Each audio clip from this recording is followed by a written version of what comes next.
I decided to relax and contemplate upon my personal life for a while, and continued with my meditation group, knowing it helped others as well as me, realizing that there are far better and more beautiful things in life than existing in a dull coma.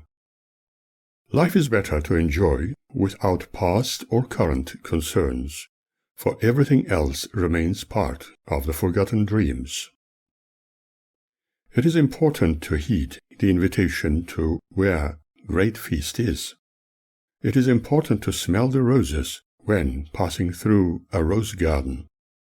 It is important to stop and let the whole world be experienced as one's special guest, for there is so much to learn. It is important to love one's own self and always endeavor to be happy. It is important to accept all life, from one's self to the entire universe and beyond, before aiming to be accepted by all. It is important to let the world be and make one's own inner changes first, if one desires those changes to become reality in the exterior world. It is important to think positively, even in the face of adversity, and everything will be influenced positively. It is important to see one's own self happy and healthy before any self-healing can be effected. It is important to forgive and leaving the past in the past, looking forward to new vistas and freshness in one's existence. A new zest to enjoy life without strife, directing this love to the entire world and humanity, knowing that thoughts are things. If I was able to help someone through those meditation sessions, I was exceedingly happy. I always endeavored never to cause any heartache or pain to anybody, but knowing that, like everybody else, I also had my failings and shortcomings, until the lesson was learnt. I could have done certain things better if the wisdom I have today was available to me then. Therefore, I believe in total forgiveness and letting go. Conversely, there are people who try to change their world without realizing that the world they occupy is already changing. They would do much better if they start implementing the changes they want to see in the world within their own life's stream first. Acceptance of each other does not necessitate following the other's way of life or religious ideals. Acceptance cannot be achieved by demanding. Every individual represents the free-flowing energy, for life does not restrict anything or anyone. If there was no free-flowing energy in the universe, neither the universe nor any of us could be present, and there would be no progression and no evolution. I therefore elected to move on if and when I could not be accepted for who I was. Those who ardently tried to change me, through their unending criticisms and relentless demands, preferred to trim me against my will, perhaps thinking that I would function better, become more acceptable to them, or just fulfill their dreamt-of criteria. All I could do was accept them as past associates, forgiving them and moving on. However, I had to learn to be indifferent towards some, although I am grateful to them for allowing me to get to know them better, learning about their imagined wisdom. It was blissful to have no intrusions into my reverie by multiple concerns of those who would never consider my personal needs, such as time to ponder on issues interesting me, think creatively, and do the things I dreamt of, painting works of art, cooking, cleaning, and looking after my desperate needs, which had long been neglected due to regrettable circumstances. When I was surrounded with people presenting a severe case of negative narcissism, any form of association with them was extremely tiresome. I was happy with this break, which would probably not last long. During this same year, Damon started leaving more messages on my telephone, asking to meet me and demanding my help. His later messages became even more threatening, and he aggressively said that things would get very ugly. I was unsure what he meant with getting very ugly. Did he by any chance mean he would kill me if I did not immediately respond to his demands? I questioned him, and in answer he claimed it to be his speech pattern, and he did not mean anything serious. By this time I had formed a better idea about what I was dealing with. Like everybody else, needing to talk about something of this kind with one's friends, I spoke to members of my meditation group, and to my surprise they eagerly claimed that this man probably regretted his harsh criticisms of me and wanted to continue with his friendship. Joan in particular encouraged me to meet him and talk about how one should develop any friendship. With that in mind, I met him at Café Siena on Chapel Street, Prahran. I was very hesitant and apprehensive about all this, and felt like a subject of an experiment. Here one remembers a saying, "A person at the age of 7 remains the same at the age of 70. In his own eyes he was very kindly telling me that he did not know what came over him. Using threatening words to me apparently did not really mean anything as it came across. I said that I never desired to break any friendships. In the first place, in case this kind of behavior was experienced again, I would prefer not to continue with our association. He was calm and adamant that something like this would never, ever happen again. We had some food and cups of coffee and went back to his place, where he showed me what the Russians were building for him, a crystal shrine. He showed me his collection of tropical fish, which he loved immensely, and told me all about the ducks making his huge swimming pool their home. He also had a blown-up toy representing an alien from outer space, telling me that sometimes they visited him after entry through the triangular window in the ceiling. Most of his inspiration he had in the shower, when the spirits, or something, as Christie once explained, were talking to him. He furthered his wisdom about how he was troubled with one of his girlfriends who was extraordinarily demanding. It seemed his psychic friend told him everything he needed to know, advising him to be patient with Suren, for he was going to be in touch with him when ready. However, he could not accept something like that. This alone showed me how obsessive people in his category were. I could understand what his other friends, relatives, and family had to put up with. It could not have been his wealth, which he often bragged about, although excessive amounts of buying power would make some believe they could easily buy and control people. When considering this issue analytically, his could only have been a disorder in the psychological sense, without naming it directly. I decided to consider my association with Damon as a project through which one could perhaps be able to help him, and in the process he would become a friendlier and happier person.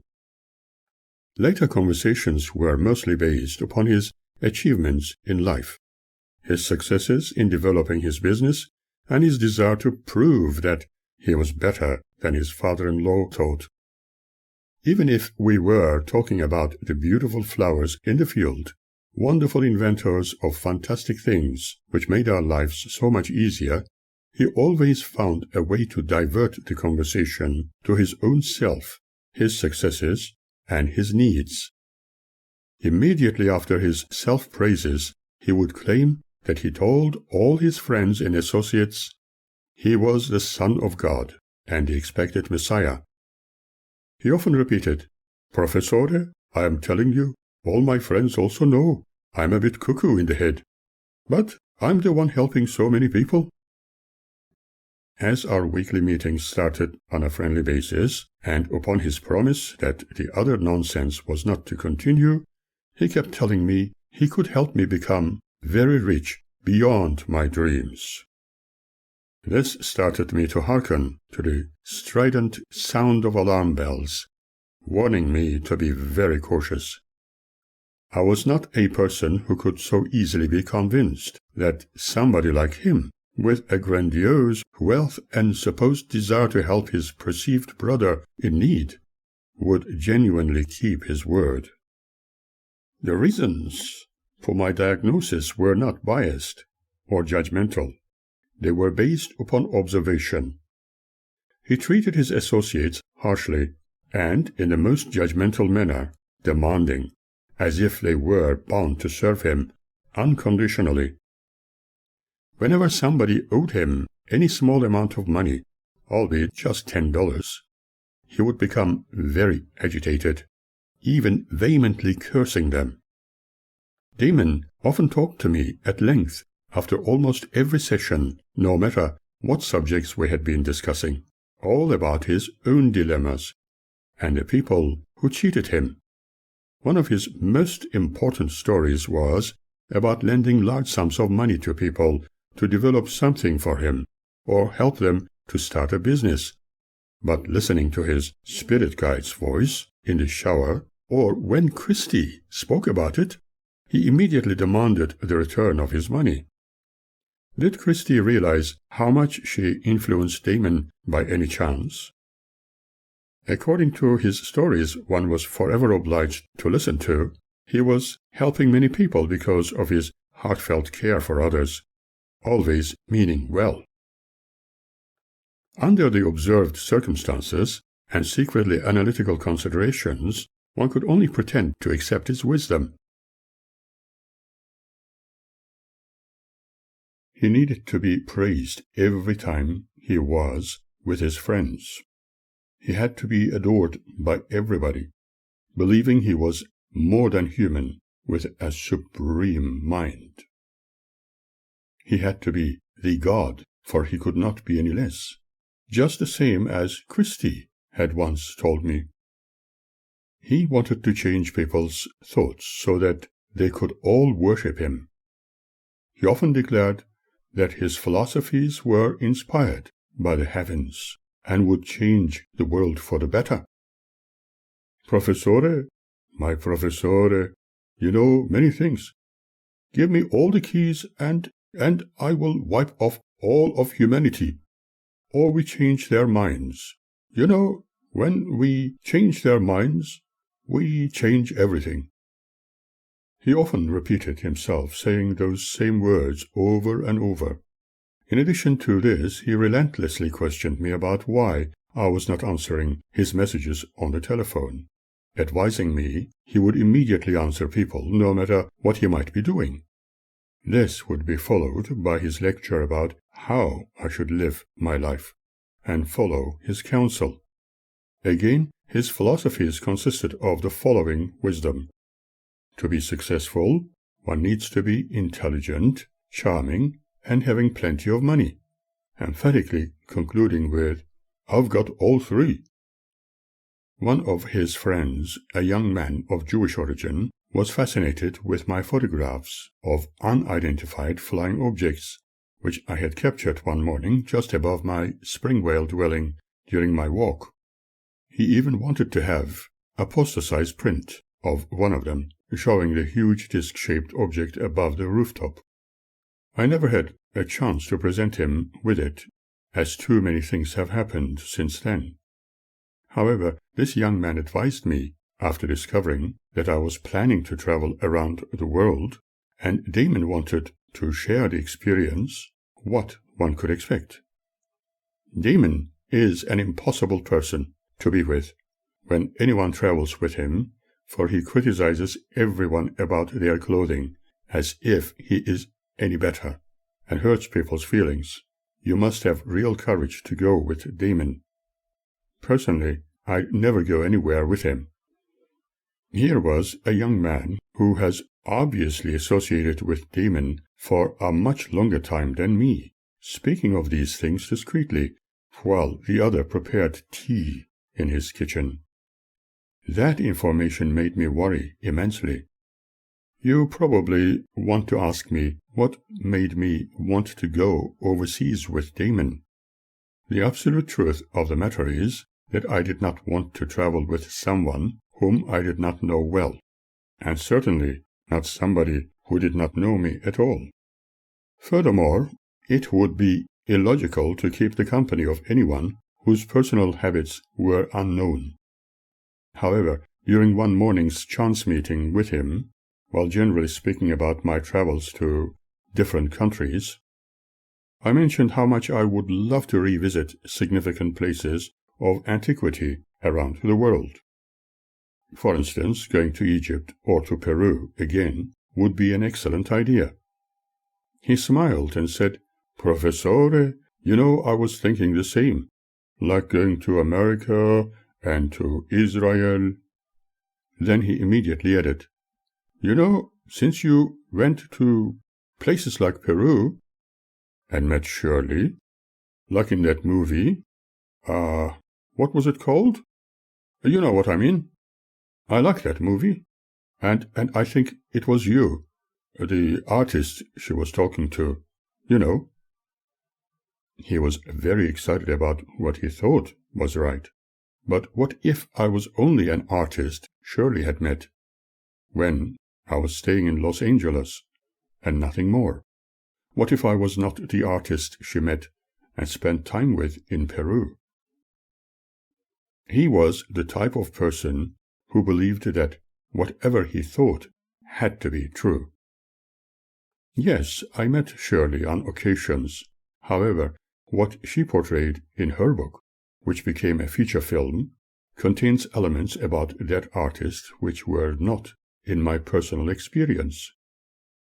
One could not explain anything to Damon, for he always had to be right, and the scenario created by him in regard to me was that I had to be the artist portrayed in that film, the one teaching Shirley a few unusual facts.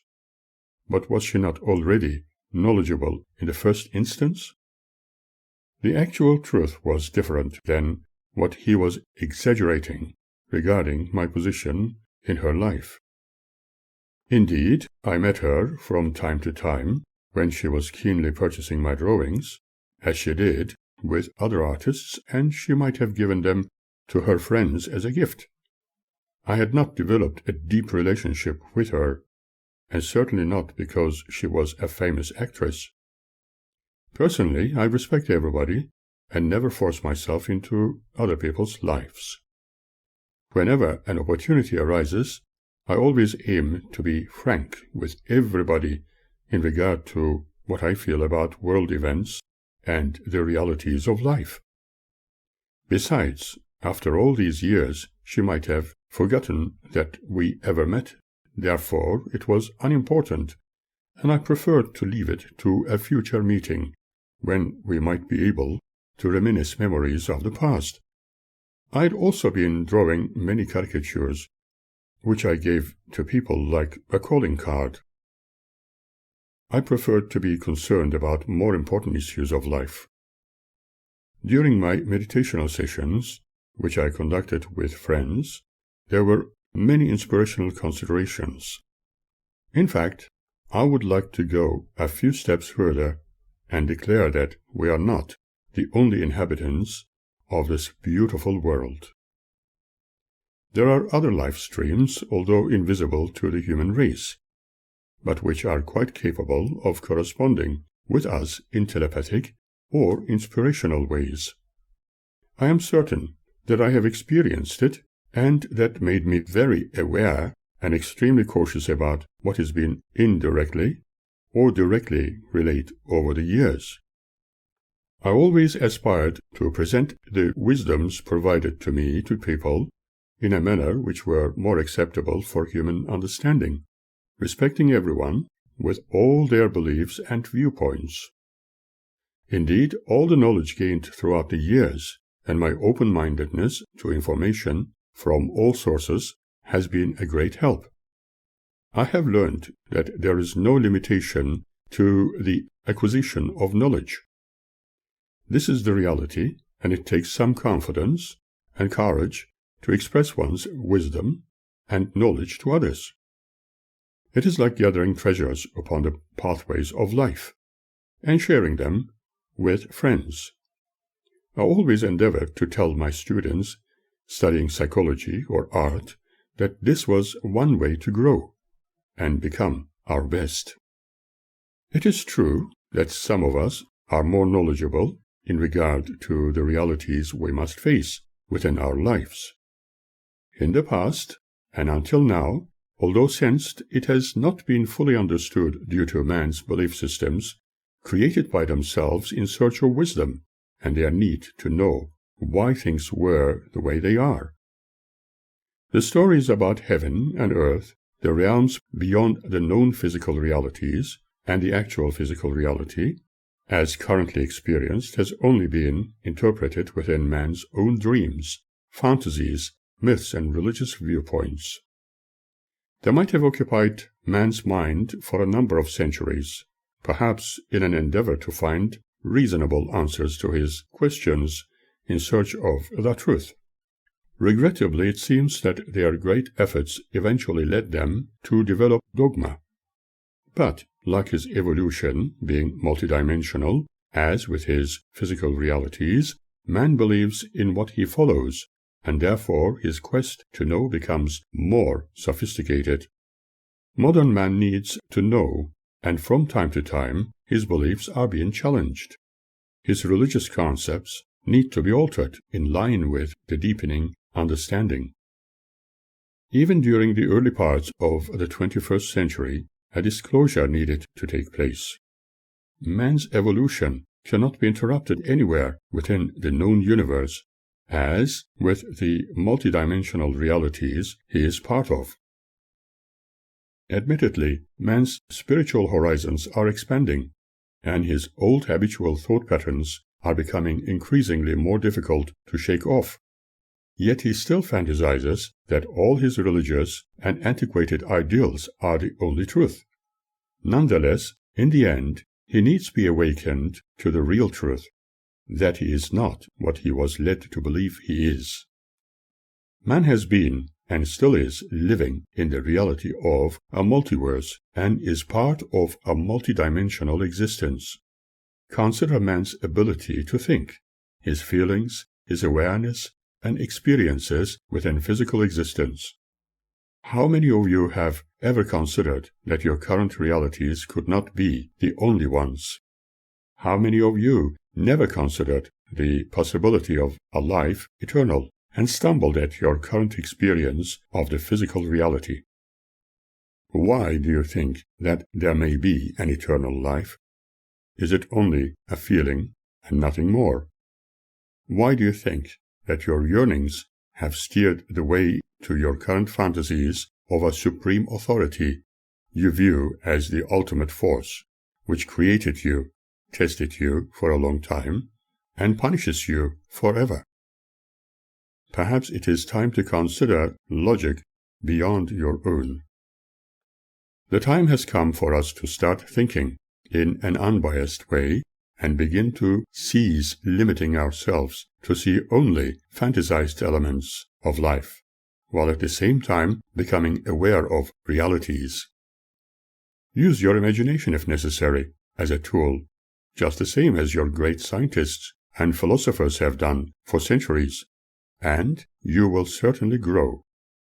Wake up to the call you sense all around you. Look at the signs in your world: confusions, violence, and increasing aerial activity in your skies. The debate continues. When I was a child, I used to think that I, the observer, was behind an animated mask, but I was the one animating it at will. It was also my body glove, through which I was observing everything around me, while my real self and actuality was elsewhere. This is where I was permanent, unlike my physicality mask, and moving in all directions all the time. As I matured, I discovered that I was more open to the observed reality, spending less time within the actuality where I was permanent and free. I always believed that we are all capable of altering things, but as I matured, my observed reality became more like a fixed one. I still feel that I am behind that mask, animating it at will, but not fully able to alter any part of it. However, I also discovered that I could make changes to my DNA, my universal essence, but it became harder as I matured. When I was a new arrival in the world, in other words, when I was a child, I could manifest different outcomes and events effortlessly, but when I became an adult, everything I knew changed to a reality of impossible imaginings due to multiple dream scenarios which we all seem to share and accept as being the only reality of our adult years. Consider the religious indoctrinations we have been subjected to throughout the centuries. It becomes more and more unreal when the observer spends a long while within what is virtual and simulated as a result of observation. I still question what really determines the actuality of observed reality. When I stand in front of a tree, I cannot see it until I actually look at it, but when I close my eyes, if I am magically transported to somewhere else, on opening my eyes in that state, I might still expect to see the tree I was previously looking at. That tree remains as an impression in my mind, which I can describe. After opening my eyes, I would expect the tree to be there, and my mind would feel comfortable, knowing that the tree was still visible. Just knowing that the tree is there creates the impression of reality. If I had wanted it to go away when I opened my eyes, I would find that I had not been successful, for the tree has not gone anywhere. What makes this actuality happen? What other elements can we consider, and what makes it physically solid to my senses? This is also a similarly shared experience for other observers. Then again, if what we consider as reality is a simulation, where is the headquarters or central control mechanism? This is what remains invisible to us while we experience the virtual as real. Perhaps we need to become more familiar with the actual reality to be able to make changes to our lifestyle, outcomes to events, establishment of good health, education, and wealth in this make-believe reality we are familiar with. Perhaps self-discovery in the real world would be a good start. Ever since my childhood, I have wondered about human nature and the world cultures we have learnt about, questioning their evolvement at every opportunity. This could have been the reason why I was perceived to be different from my very early days. Many of my close friends and relatives considered me as just a dreamer whose mind is above the clouds. This may be why I often felt the need to be left alone, to be able to think and ponder upon more positive and beautiful things of life. Having chosen to live in a part of the world where one was not discriminated against and was respected, I settled in Australia. To me, it was a land of wonders. Even when my wife and I separated due to circumstances I have detailed before, this land remained my home. You may consider it as being like a love affair with Australia. Damon commissioned me to paint large murals for him, a huge seascape, interior and exterior images of Pleiadian and intergalactic craft, as well as portraits of travelers like Mayan, Taygeta, and Soltec. Some imagination would suffice. After discovering my intention to travel to Egypt and Peru, he decided to share the journey, encouraging me to take his generous offer of paying any excess to make the experience first class, and suggested that I could either pay him later or create a few more pieces of art instead. We experienced a few unexpected sightings of spacebound craft, which are generally not identifiable at first glance. However, the most important issue for me still remained. research into new discoveries of antiquity, although Damon's interest was only based upon meeting our space brothers and being taken into their craft with his own personal agenda. During this trip, which became most regrettable, there were too many questions to consider. They were mostly self-answered. Certain styles of emotional treatment of the most narcissistic and also extremely selfish kind had not been healthy, for they were relentless and very rough. Damon was always agitated, although momentarily calmed, when he had little glimpses of spacecraft in Egypt and Peru. They could just have been natural occurrences. His entire journey was based on the finite knowledge of the film Out on a Limb, where he adored the main characters. I am not sure if one could liken our experience with that of Shirley and the artists portrayed therein. He insisted that everything was recorded, even the way one was treated had to be registered on the portable cassette recorder I took with me. He continually emphasized that other people had to realize that he was under nobody's influence, and anything experienced by him was through his own self-discovery. We were like chalk and cheese, from totally different backgrounds, upbringing, education, and viewpoints, and at times completely opposite to each other. In my meditations by listening to my childhood friend, who some may consider as my possible alter ego and unconscious self, I felt happier and calmed. Even to this day, my experience remains something beyond imagination, and certainly beyond dreaming. However, my faithful childhood friend Serapis was very real to me, and despite all my studies in higher education, it did not change the situation. In fact, I was as I am today, and am very content with that. It does not interfere with my decisions, studying, or undertaking any activity. Serapis remains not only a friend, but a great counselor and adviser.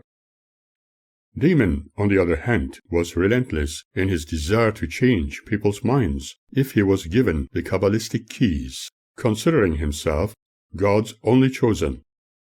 He regarded this as giving him the right to command everybody and meet those space brothers. Is it not ironic that many seem to prefer to deny their existence or regard them merely as a mass hallucination? It would be unwise to conclude that they were purposefully created myths to make the general public believe that what they observed was non-existent. There are also those who consider that others visiting Earth are intending to civilize our world, but one needs to ask why, and for what reason are they here? Once again, my age-old questions were beginning to surface. Where did humans really originate from? What about the processes of life and death? Is there truly a reincarnation, and are we forever recycled? The subject of the universe is not clear. Within all the chaos and disharmony experienced in today's world, many are still expecting a Messiah to come and wipe off the sins of humanity. Interestingly, some of those beings from elsewhere, imagined or real, have shared their wisdom, which man needs to be cognizant of to advance. They might have done so from very early days. However, we are yet to discover if it was recorded. And if so, was it kept hidden for some unknown reason? This is what some learned men and researchers all around the civilized world consider. We need to realize that when someone speaks of the truth, as perceived by people in a world filled with irrelevant stories, contrary to historical facts, it is usually followed by bitter criticisms. Even I could complain for being opposed and subjected to all kinds of ill thought. The same as others with similar ideals, but I prefer to make it a study instead. When we open-mindedly ponder upon what is observed in the world, we soon realize that the whole world needs to change. knowing that we cannot do it alone. During this part of my adventure, the very first thing one discovered was how dependent Damon was on habit-forming herbs, while endlessly bombarding me with utterly irrelevant issues. There was undoubtedly a thorough and discreet observation needed to be conducted in regard to his mental health. My need to feel a sense of discovery and look into articles of antiquity was completely ignored or laughed at. I was so glad to have had meaningful conversations with Serapis during my contemplations, although he was considered by many as being elusive, and I was regarded as an eccentric. Many of my associates considered this as fantasy.